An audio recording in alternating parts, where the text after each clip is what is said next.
ಆಗ್ಲೋ ಈಗ್ಲೋ ಪ್ರಾಣ ಹೋಗೋ ಸ್ಥಿತಿಯಲ್ಲಿದ್ರು ನಿನ್ನ ಬೋಧನೆಗಳನ್ನ ಬಿಟ್ಟಿಲ್ಲ ಅಲ್ವಾ? ಬೋಧನೆ ಮಾಡೋದು ನಿನ್ನ ಕೊನೆ ಆಸೆ ಆಗಿರ್ಬೋದು, ಮಾಡು. ಕೇಳು ಅಮೃತ, ಒಂದು ಕಾಲದಲ್ಲಿ ನಾನು ಒಂಟಿ, ನಿನ್ನ ಪಾಲಿಗೆ ಆ ಶಾಸ್ತ್ರಿ, ನಿನ್ನಪ್ಪ, ಅಮ್ಮ, ಅರ್ಜುನ್ ಎಲ್ರೂ ಇದ್ರು. ಆದ್ರೆ ನಾಗಮಣಿ ಇವತ್ತು ನನ್ನ ವಶದಲ್ಲಿದೆ. ಇಷ್ಟು ಸಾಕು. ನಿನ್ನ ಸಾವು ನನ್ನ ಕೈಯಿಂದಾನೆ. ಇದನ್ನ ತಪ್ಪಿಸೋದಿಕ್ಕೆ ಆ ಹರಿಹರ ಬ್ರಹ್ಮನಿಂದನೂ ಸಾಧ್ಯ ಇಲ್ಲ.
ಅಮೃತ ಅಮೃತ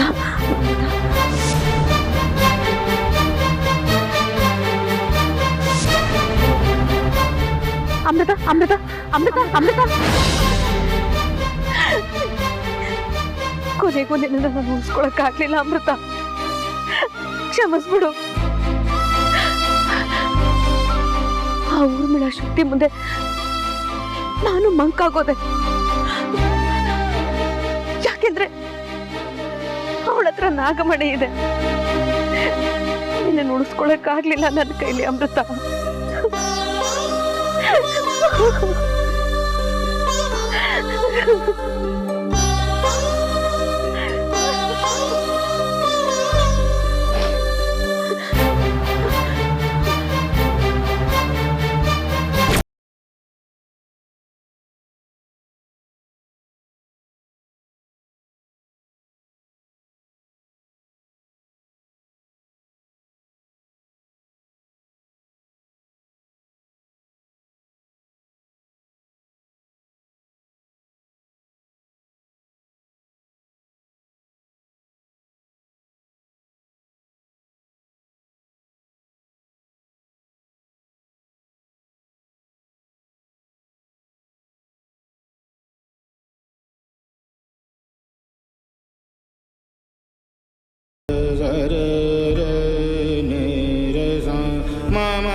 ಅಮೃತ, ಇಲ್ಲೇನ್ ಮಾಡ್ತಾ ಇದೀಯಾ?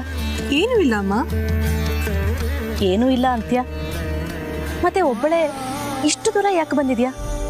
ತಪ್ಪೇನಮ್ಮ, ನನ್ ಚಿಕ್ಕ ಮಗು ಅಲ್ಲ, ಮನೇಲೇ ಇರೋದಿಕ್ಕೆ. ಏನಾದ್ರೂ ಹೆಚ್ಚು ಕಡಿಮೆ ಆದ್ರೆ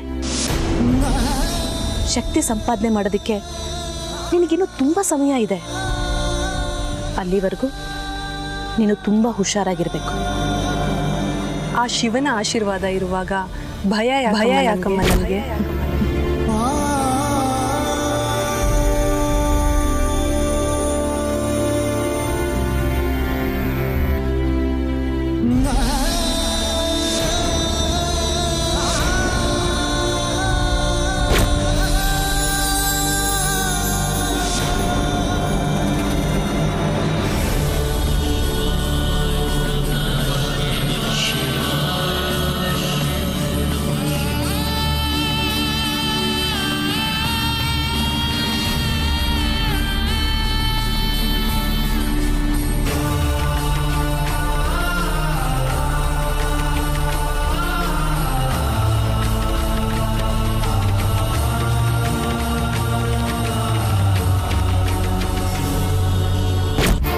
ಅವರಲ್ಲಿ ಬರೀ ದುಷ್ಟತನ ಮಾತ್ರ ಇಲ್ಲ ಅಮೃತ, ಮಂತ್ರಶಕ್ತಿನೂ ಇದೆ. ಜೊತೆಗೆ ಸಾಕಷ್ಟು ನೀಚತನನೂ ಇದೆ. ಅವ್ರ ಹತ್ರ ಈಗ ನಾಗಮಣಿನೂ ಇದೆ. ಅವ್ರಿಗೆ ನಾಗಮಣಿಯ ಶಕ್ತಿ ಎಲ್ಲ ಗೊತ್ತಾಗ್ಬಿಟ್ಟಿದೆ.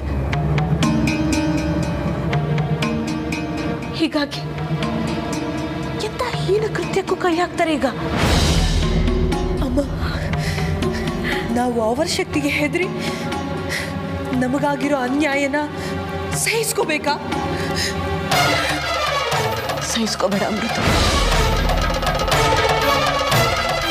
ಅದು ನಮ್ಮ ವಂಶಕ್ಕೆ ಬಂದಿರೋ ಪದ್ಧತಿ ಅಲ್ಲ.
ನನ್ನ ದೇಹವನ್ನು ತಕ್ಷಕವನದಲ್ಲಿ ಇರೋ ಶಿವಲಿಂಗದ ಹತ್ತಿರ ಇಟ್ಬಿಡಿ. ಈ ಮಣಿಯನ್ನು ನಿಮ್ಮ ಸ್ವಂತಕ್ಕೆ ಬಳಸಿದ್ರೆ ನನ್ನ ಶಾಪ ಇದೆ. ಎಚ್ಚರಿಕೆ. ನಾನು ನಿಮ್ಮನ್ನೇ ನಂಬಿದ್ದೀನಿ. ನನಗೆ ಮೋಸ ಮಾಡಬೇಡಿ.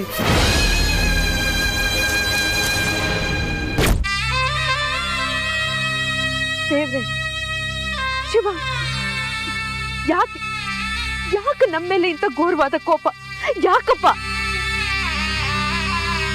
ನಮ್ಮ ಉಸಿರಾಗಿದ್ದ ನಾಗಮಣಿನ ನಮ್ಮಿಂದ ದೂರ ಮಾಡಿದೆ. ನನ್ನ ನಾಗರಾಜನ ಆ ಪಾಪಿಗಳು ಕೊಲ್ಲೋ ಹಾಗೆ ಮಾಡಿದೆ. ಏನೋ ನಮ್ಮ ಪೂರ್ವ ಜನ್ಮದ ಪುಣ್ಯ, ನಾವು ಬದುಕು ಬಂದ್ವಿ.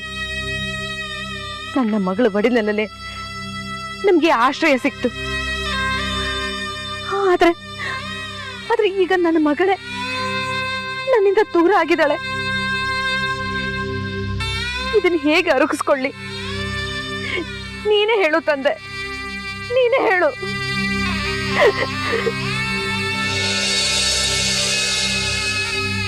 ತಂದೆ, ನೀನೇ ನನ್ನ ಗತಿ.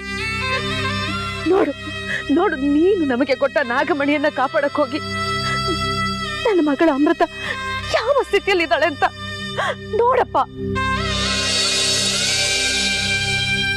ಇತ್ತ ಒಬ್ಬಳು ಮಗಳು, ನಮ್ಮ ಮುದ್ದಾದ ಮಗಳು ಈ ರೀತಿ ದುರ್ಮರಣ ಹೊಂದಿದಾಳೆ. ತಾಯಿಯಾಗಿ ನಾನು ಹೇಗಪ್ಪ ಸಹಿಸ್ಲಿ?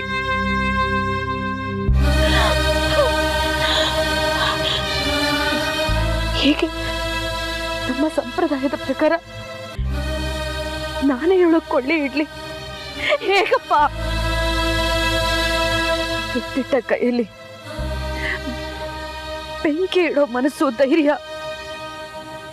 ನನಗಿಲ್ಲ ತಂದೆ, ನನಗಿಲ್ಲ.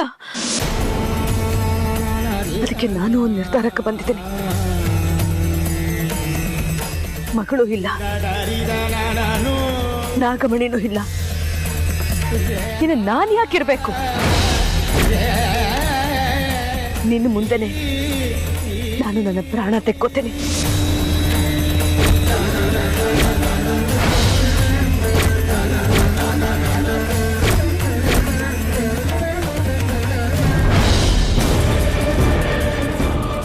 ಫಣೀಂದ್ರ ಪಿತಾಮಹ,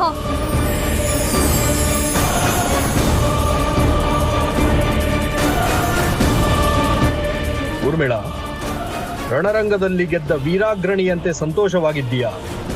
ಏನು ವಿಷಯ? ಹೌದು ಪಿತಾಮಹ, ನೀವ್ ಹೇಳ್ದಂತೆ ನಾನು ವೀರಾಗ್ರಣಿ. ಯಾಕಂದ್ರೆ ನೀವ್ ನನಗೆ ವಹಿಸಿದ ಜವಾಬ್ದಾರಿನ ನಾನು ಸಮರ್ಥವಾಗಿ ನಿಭಾಯಿಸಿದ್ದೀನಿ. ಒಂದು, ಆ ಅಮೃತನ್ ಸಂಹಾರ. ಇನ್ನೊಂದು, ಈ ನಾಗಮಣಿನ ನಮ್ಮ ವಶ ಮಾಡ್ಕೊಳ್ಳೋದು. ನಿನ್ನಂಥವಳನ್ನ ಪಡೆದ ನಮ್ಮ ನಾಗಕುಲನೇ ಶ್ರೇಷ್ಠ.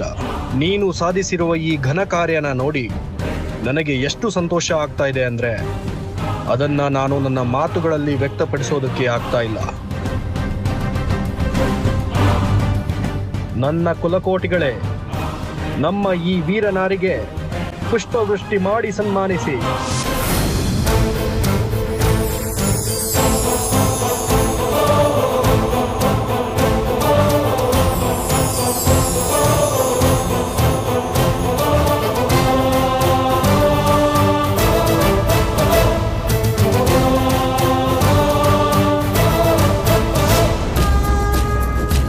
ಫಣೀಂದ್ರ ಪಿತಾಮಹ, ನಮ್ಮ ಲೋಕದ ನಾಗನೌಕೆನ ಕಳಿಸಿ. ಈ ತಕ್ಷಣ ನಾಗನೌಕೆಯನ್ನು ಕಳಿಸ್ತಿದ್ದೀನಿ. ಧನ್ಯವಾದಗಳು ಫಣೀಂದ್ರ ಪಿತಾಮಹ.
ದುಡುಕಬೇಡ ನಾಗರಾಣಿ.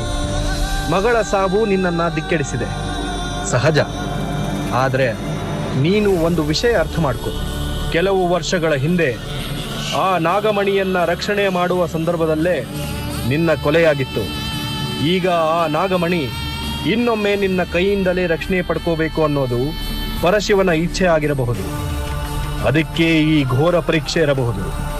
ಇದನ್ನ ನೀನು ಯೋಚನೆ ಮಾಡಿದ್ದೀಯಾ?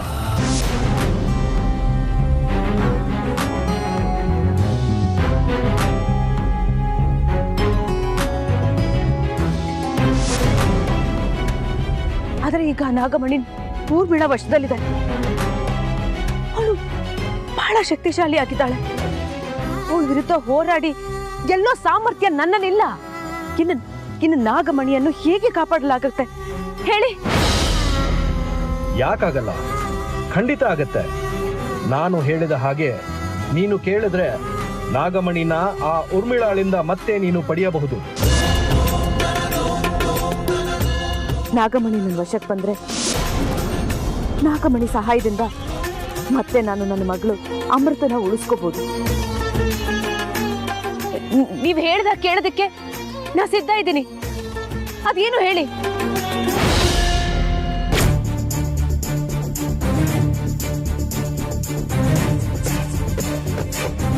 ಫಣೀಂದ್ರ ಪಿತಾಮಹ, ತಕ್ಷಕ ಲೋಕದ ನಾಗಗಳೇ, ಶಿವನ ಅಂಶವಾದ ಈ ನಾಗಮಣಿ ಸಮೇತ ನಮ್ಮ ತಕ್ಷಕ ನಾಗಲೋಕಕ್ಕೆ ಬರ್ತಾ ಇದ್ದೀನಿ. ಈ ನಾಗಮಣಿ ನಮ್ಮ ತಕ್ಷಕ ನಾಗಲೋಕಕ್ಕೆ ಸೇರಿದ್ರೆ ಇಡೀ ನಾಗಕುಲದಲ್ಲೇ ತಕ್ಷಕ ನಾಗಕುಲವೇ ಶ್ರೇಷ್ಠ ಅಂತ ಎಲ್ಲ ನಾಗಗಳು ಒಪ್ಕೊಳ್ತವೆ. ತಕ್ಷಕ ನಾಗಕುಲನೇ ಶ್ರೇಷ್ಠ.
ನಾಗರಾಣಿ, ಈಗ ನಿನ್ನಲ್ಲಿ ಸಹಸ್ರ ನಾಗಗಳ ಶಕ್ತಿ ಇದೆ.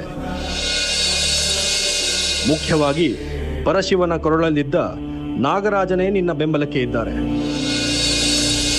ಹೋಗು, ಆ ಊರ್ಮಿಳನ್ನ ಸೋಲಿಸಿ ನಾಗಮಣಿನ ನಿನ್ನ ವಶಕ್ಕೆ ಪಡ್ಕೊ.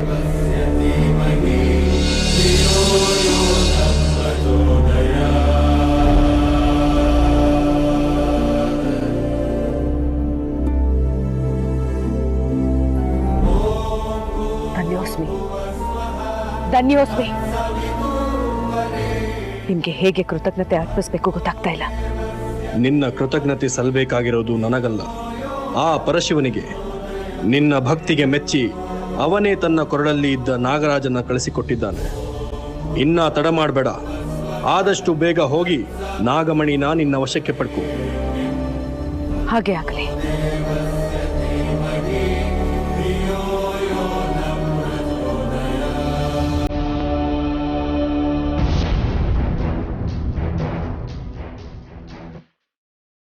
ನಮ್ಮ ನಾಗಲೋಕದ ನೌಕೆ ಬರ್ತಾ ಇದೆ.